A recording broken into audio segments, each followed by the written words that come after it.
اعوذ باللہ من الشیطان الرجیم، بسم اللہ الرحمن الرحیم۔ شروع کرتی ہوں اس پاک ذات کے نام سے جو بہت ہی مہربان اور نہایت ہی رحم والا ہے۔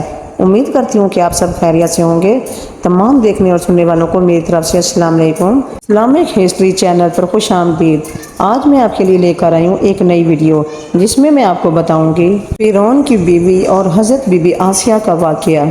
ایمان کی خاطر اپنی جان قربان کرنے والی ایک دلیر خاتون جس نے موسیٰ علیہ السلام کی پرورش کی اور بچپن میں انہیں فرعون کے ظلم و جبر سے بچایا، لیکن وہ خاتون جب اللہ پر ایمان لائی اور فرعون نے اس کے ساتھ کیا سلوک کیا اور ایسا کیا ہوا کہ اس عورت کو دنیا کی عظیم ترین عورت کا لقب دیا گیا۔ فرعون مصر کا ایک ظالم جابر بادشاہ تھا۔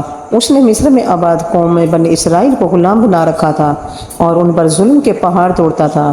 فرعون نہایت ہی مغرور بادشاہ تھا اور خود کو لوگوں کا خدا اور رازق کہلواتا تھا۔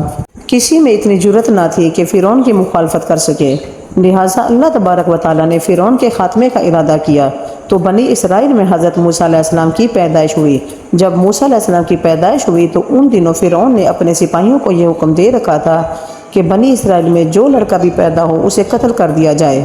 لہٰذا اس مصیبت و آفت کے دور میں مجبوراً موسیٰ علیہ السلام کی والدہ نے آپ کو ایک صندوق میں رکھ کر صندوق کو مضبوطی سے بند کر دیا اور اسے دریائے نیل میں ڈال دیا۔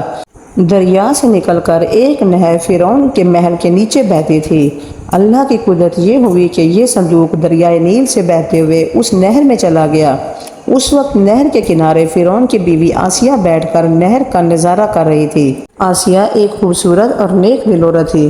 وہ کسی بیماری سے شدید تکلیف میں تھی۔ فرعون نے اس کا بہت علاج کروایا تھا مگر وہ ناکام رہا۔ کہتے ہیں کہ کاہنوں نے اسے بتایا تھا کہ اے فرعون، ہم پیشن گوئی کرتے ہیں کہ اس دریا میں سے ایک آدمی تیرے محل میں داخل ہوگا، اگر اس کے منہ کی لال اس بیمار خاتون کے جسم پر ملی جائے تو اسے شفا ہو جائے گی۔ چنانچہ جب نہر میں بہتے اس صندوق پر آسیہ کی نظر پڑی تو اس نے ملازمین کو اس صندوق کو نکالنے کا حکم دیا۔ اس صندوق کو جب پانی سے نکالا گیا اور اسے کھولا گیا اور ملکہ نے جب اس بچے کو دیکھا تو اسے محسوس ہوا کہ ایک بجلی سی چمکی ہے جس نے اس کے دل کو منور کر دیا ہے۔ حضرت بی بی آسیہ کے دل میں اس بچے کی محبت نے گھر بنا لیا۔ اس بچے کا لعاب دین جیسے ان کے ہاتھوں پر پڑا تو انہیں شفا ہو گئی۔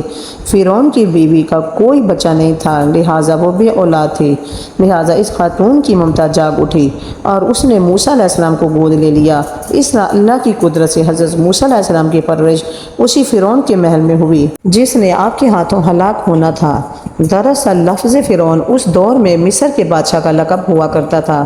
موسیٰ علیہ السلام کے قصے کے سلسلے میں دو فرعونوں کا ذکر آتا ہے، ایک وہ جس کے زمانے میں آپ پیدا ہوئے اور جس کے گھر میں آپ نے پرورش پائی، اور دوسرا وہ جس کے پاس آپ ایمان کی دعوت اور بنی اسرائیل کی آزادی کا مطالبہ لے کر گئے اور وہ جو سمندر میں غرق ہو گیا۔ لہٰذا بی بی آسیہ کا خاوند جس نے موسیٰ علیہ السلام کو اپنے محل میں رکھا، اس فرعون کا نام رامس الثانی بتایا جاتا ہے۔ دراصل بی بی آسیہ ریان بن ولید کی پوتی تھی۔ ریان بن ولید وہی بادشاہ تھا جو یوسف علیہ السلام کے دور میں عزیز مصر تھا اور وہ حضرت یوسف علیہ السلام پر ایمان بھی لایا تھا۔ جب مصر پر ان کے خاندان کی حکومت آئی تو فرعون نے اپنی طاقت کے زور پر حضرت بی بی آسیہ سے شادی کر لی اور انہیں دھمکی دی کہ اگر انہوں نے شادی سے انکار کیا تو ان کے والدین کو قتل کر دیا جائے گا۔ لیکن شادی کے بعد بھی اللہ تبارک و تعالیٰ نے حضرت بی بی آسیہ کو فرعون کے شر سے محفوظ رکھا اور وہ آپ پر قادر نہ ہو سکا۔ مورخین لکھتے ہیں کہ اللہ تبارک و تعالیٰ نے فرعون کو نامرد بنا دیا تھا، اور بعض نے لکھا ہے کہ فرعون کو ایسی بیماری تھی کہ طبیبوں نے انہیں ساری عمر صحبت کرنے سے منع کر دیا تھا، لہٰذا فرعون کبھی بھی حضرت بی بی آسیہ کے قریب نہ جا سکا۔ یہ بھی اللہ کی ایک حکمت تھی کہ بی بی آسیہ فرعون کے ناپاک جسم سے محفوظ رہ سکی۔ بہرحال حضرت موسیٰ علیہ السلام کی پرورش فرعون کے محل میں کسی شاہی فرد یا شہزادے کی مانند ہوئی۔ ہر طرح کے آرام و آرائش آپ کے لیے دستیاب تھے، لیکن قبطیوں کے درمیان زندگی گزارنے کے باوجود موسیٰ علیہ السلام ان سے فطری طور پر مختلف کردار کے مالک تھے۔ حضرت موسیٰ علیہ السلام فرعون کے غرور و تکبر اور خدائی کے دعووں کو ناپسند کیا کرتے تھے اور ہمیشہ توحید کے متعلق واضح بات کیا کرتے تھے جو فرعون اور اس کے درباریوں کو ناگوار گزرتی تھی۔ بہت جلد وہ وقت بھی آ گیا جب اللہ تبارک و تعالیٰ نے حضرت موسیٰ علیہ السلام کو نبوت عطا کی اور آپ فرعون کے دربار میں اسلام کی دعوت لے کر تشریف لائے۔ اس وقت فرعون کے مقابلے میں جادوگروں اور موسیٰ کے درمیان سحر کا مقابلہ ہوا، جس میں حضرت موسیٰ علیہ السلام کی عصا حقیقی سانپ میں تبدیل ہو گئی اور جادوگروں پر حق واضح ہو گیا کہ یہ اللہ کے سچے رسول ہیں جنہیں ہماری ہدایت کے لیے بھیجا گیا ہے، جبکہ فرعون اپنی انا اور غرور پر قائم رہا اور موسیٰ علیہ السلام کی دعوت کا انکار کر دیا۔ اسی دربار میں حضرت بی بی آسیہ بھی موجود تھیں، لہٰذا جب آپ نے یہ سنسنی خیز منظر دیکھا تو آپ کے دل میں فوراً حق کا نور چمک اٹھا تو آپ فوراً موسیٰ علیہ السلام پر ایمان لے آئیں۔ حضرت بی بی آسیہ فرعون مصر کی بیوی اور ملکہ تھیں۔ آپ کے پاس مال و دولت کی کثرت تھی، اس کے باوجود آپ غرور و تکبر کا شکار نہیں تھیں، بلکہ آپ کا دل غریبوں کی محبت سے سرشار اور ان پر شفقت و مہربانی کے جذبے سے سرشار تھا۔ آپ دل کھول کر ان پر صدقہ و خیرات کیا کرتے تھیں، اسی وجہ سے آپ کو ام المساکین یعنی مسکینوں کی ماں بھی کہا جاتا ہے۔ چونکہ حضرت بی بی آسیہ اپنے شوہر رامس الثانی کے مظالم کو خوب جانتے تھیں، اس لیے اپنے ایمان کا اظہار نہ کر سکیں۔ آپ چھپ چھپ کر اللہ تعالیٰ کی عبادت کیا کرتے تھیں اور اللہ تعالیٰ سے یہ دعا کرتے کہ اے اللہ فرعون اور اس کے عمل سے نجات دے، میں اس کے کفریہ حرکتوں سے بیزار ہوں۔ حضرت بی بی آسیہ خفیہ طور پر موسیٰ علیہ السلام کے خدا کی عبادت کرتی اور دعا و استغفار میں مشغول رہتی، یہاں تک کہ ایک دن فرعون کو آپ کے ایمان لانے کی خبر ہوئی۔ اس نے ایک روز اپنے درباریوں سے کہا، کیا تم لوگوں کو میری بیوی کی کچھ خبر ہے؟ تم لوگ اس کے متعلق کیا جانتے ہو؟ سب نے حضرت بی بی آسیہ کی بڑی تعریف کی اور ان کی بھلائیاں بیان کی۔ فرعون نے کہا، کیا تم لوگوں کو نہیں معلوم کہ وہ میرے سوا کسی دوسرے خدا کو مانتی ہے؟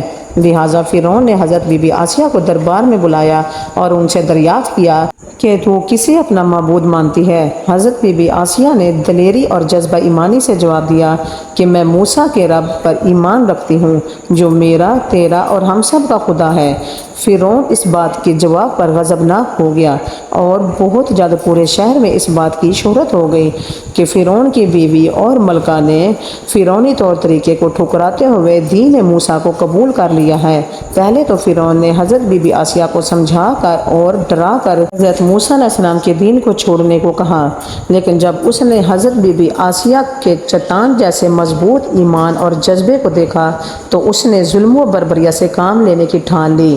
فرعون نے اپنے اہلکاروں کو حکم دیا کہ حضرت بی بی آسیہ کو تپتے ہوئے ریگستان میں دھوپ میں لٹایا جائے، لہٰذا آپ کو شدید گرمی میں ریت کے تپتے میدان میں چھوڑ دیا گیا۔ فرعون اس جگہ دورہ کرتا رہا اور کہتا رہا کہ اب تو باز آ جا، اگر تم نے میری بات مان لی تو محل کی شاہی زندگی اور عیش و آرام تیری منتظر ہے۔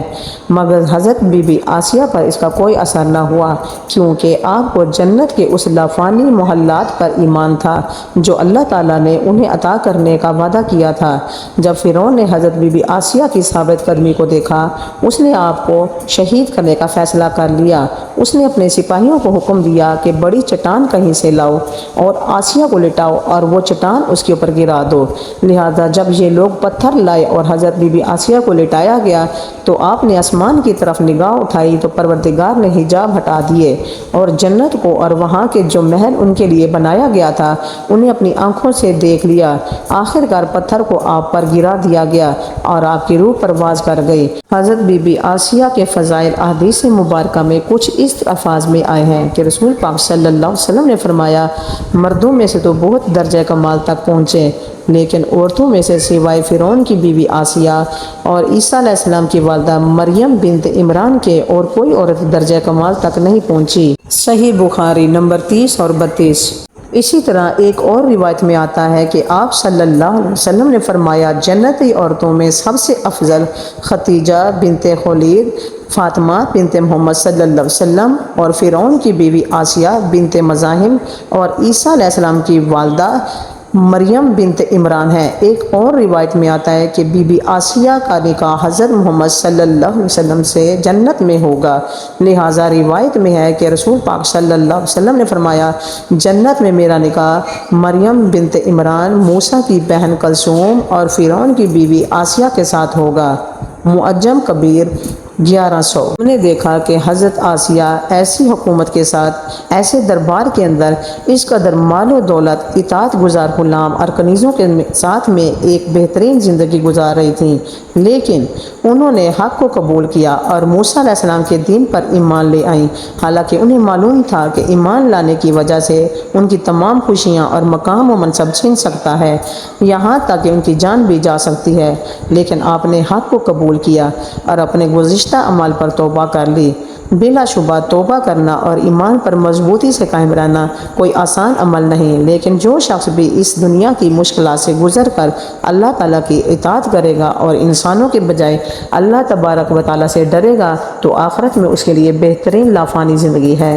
اگر آپ کو یہ ویڈیو پسند آئی ہو تو اسے ضرور لائک کریں اور اپنے دوستوں کے ساتھ ضرور شیئر کریں، اور ہمارے اس چینل کو سبسکرائب کرنا مت بھولیے۔